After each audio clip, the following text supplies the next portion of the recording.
On July 6th, the Dalai Lama turns 89, and the Tibetan government in exile is all set to welcome a delegation of US congressmen led by lawmakers Michael McCall, Republican chairman of the House of Representatives Foreign Affairs Committee, and former House Speaker Nancy Pelosi, among few others, to the Himalayan hilltop residence of the Dalai Lama in Dharamshala.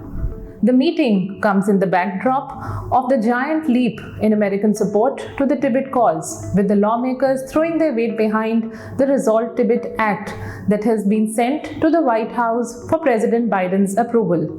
It demonstrates that the Central Tibetan administration, perched magnificently in Dharamshala, has made considerable progress in establishing the Himalayan hill town as the nerve center of dialogue on behalf of the Tibetans. The Week speaks exclusively to Penpa Tsering, the president of the Tibetan government in exile, on the growing global support to the Tibet cause.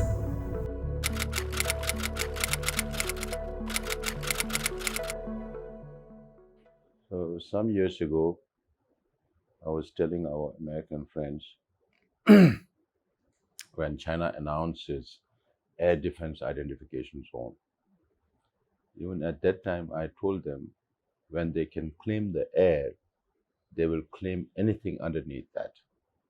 So this is what exactly is happening. It's not just with India. And they always say, oh, we don't have hegemonistic ambitions. You look at the whole of South China Sea or East China Sea, alongside Japan and Taiwan. Also, they are giving Chinese name to all these territories.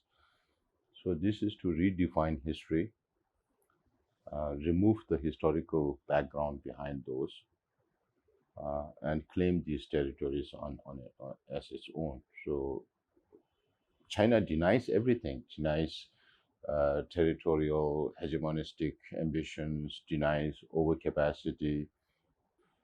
But today, the world knows better. And I was also telling the Taiwanese that China is not ready to attack you yet, because Xi Jinping keeps moving the generals and the commandants from one place to another in a very short period of time. So there's no time for the generals to build better relations with the cadres, and the generals and the second in command don't trust each other. Then you also have the political commissars who oversees their work. They also don't trust each other. So it's good for Xi Jinping to make sure that there's no military coup against him, but it's not enough to fight a war, because you need synchrony amongst the theaters and also between the different arms of the military. And also the fact that China is the only country that spends more money on internal security than external security manifests that there is a deep distrust between the rulers and the ruled. So these are serious vulnerabilities we're talking about, aside from the economic woes that China is going through right now. And they pivot towards global south, which is also a huge competition for India. But again, the question is, how much purchasing power does the global south have? And China has all this overcapacity. And if they flood all the global south countries with their cheap products, it will kill all their small and medium scale industries. So only then will they realize, because they already realize the impact of Chinese investments in their countries. All the African countries are now restructuring their loan repayment. And the level of debt economies that China has created around, even in the maritime Silk Road and taking over strategic locations, are known to people who are studying China. Unfortunately, Global South still has to learn more. They have very little understanding of China's motivations.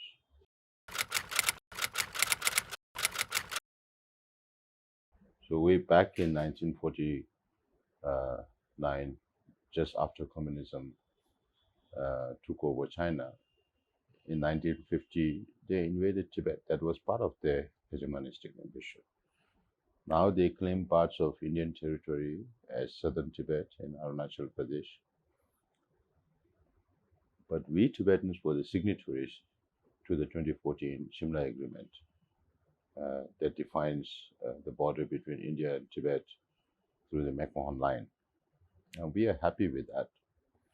But China's claim over all these territories in Arunachal Pradesh or in Ladakh are based on what they claim to be Tibet's territory.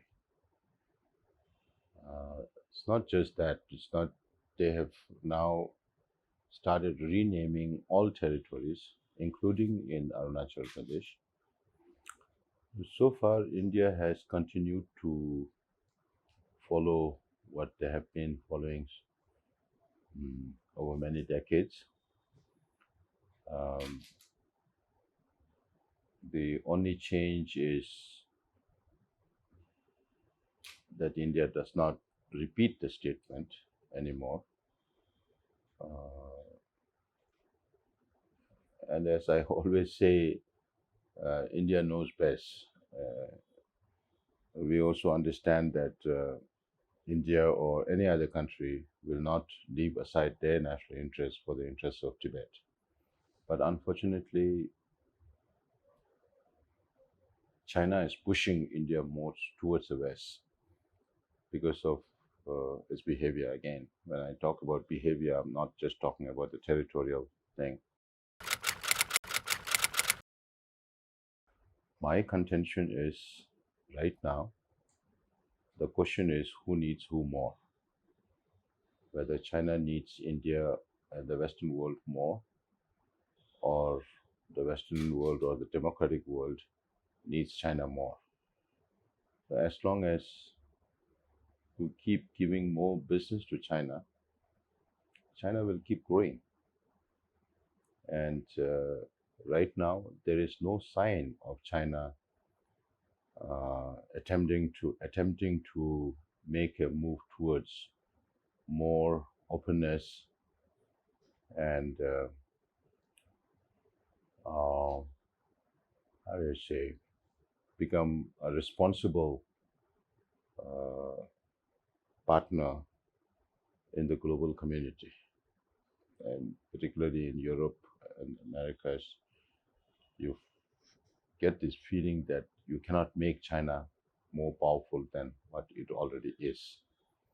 And by giving them more business, China keeps doing what they want to do: invest in space technology, in military, in quantum computing, artificial intelligence, Belt and Road Initiative, and create all these dead economies around the world. So China's influence is not diminishing. So the only way to bring China on its knees is economy. So maybe it's time for India to recalibrate their uh, position on China, because China respects only strength, not weakness.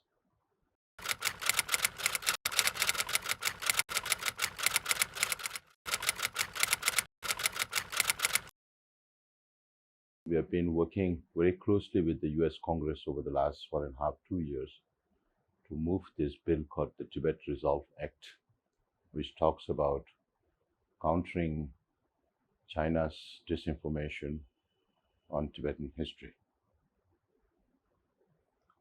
And we are now almost 75% there, because we got it through the House Foreign Affairs Committee last year, November. And this year, February, we got it through the House floor with 392 votes in favor. And this April, it was unanimously moved in the Senate Foreign Relations Committee. Now it has to go to the Senate floor. We are hoping that in the next 2 months, it should get through. So when it becomes a law in the United States, and this will become an important tool for us to reach out to other governments to counter China's false narrative on Tibetan history. Because even though we follow the middle way policy, if there is no recognition for the polarities, then there is no middle way, or there is no value for the middle way. So we changed our strategy to focus on, of course, the two polarities are: one is the historical status of Tibet as an independent state, and the other polarity is the present situation of Tibet under the repressive communist government. So this we have been talking all the time. But the historical status of Tibet as an independent state has not been pushed as much as we would have liked to.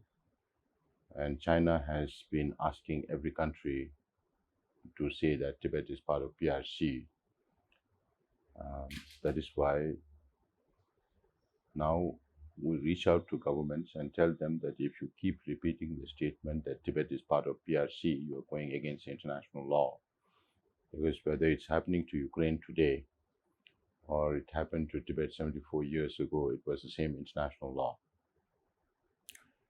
And the second thing we tell them is that on the one hand, they keep repeating the statement that Tibet is part of PRC, and on the other hand, they say we support negotiations between representative of His Holiness Dalai Lama and the Chinese government. So I keep telling them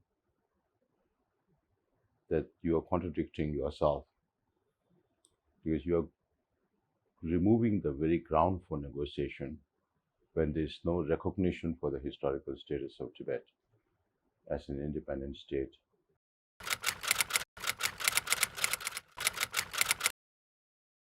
I've been traveling a lot to visit all the Tibetan settlements over the last 2 years, because I promised my people that I will visit every single community 2 times in 5 years. So we finished the first round. Now we are doing the second round, including visiting some 25 different countries where Tibetans are located. Because of the dispersing compact communities, that now you find a lot of Tibetans in different countries.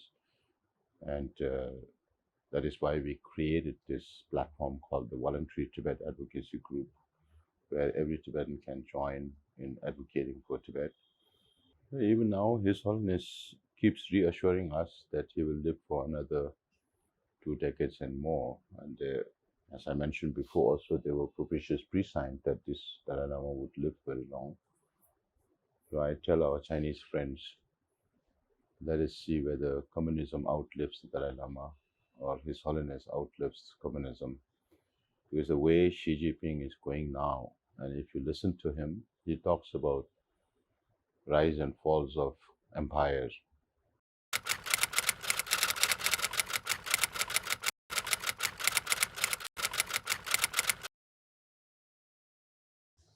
Maybe to some extent it's taken for granted as to where India stands on this, whether they say it visibly or not. It is in a way taken for granted, and I'm sure Indian government is very concerned about these issues. And I'm sure they will also be developing their own strategy as in response to one of your earlier questions as to how we are preparing. I believe that it's definitely not going to happen during my tenure. His Holiness will definitely live long, but at the same time, just as every government has its protocols, we are also preparing protocols whenever that eventuality happens, and it will be revised by successive Sikyongs or Kashak that time. I'm sure Indian government would also be seriously thinking about this, even though I don't have concrete conversations about this, but I think it's understood that these are definitely matters of concern. Fortunately for the Tibetans, I think also because of His Holiness leadership, uh, we enjoy bipartisan support in Tibet, bipartisan, bicameral support on Tibet in the United States, uh, and also in India. Even in the parliament, we have all-party Indian parliamentary group for Tibet, and all the successive governments of India have followed similar policies on Tibet. Of course, they are more vocal when they are in the opposition, and less vocal when they are in the government.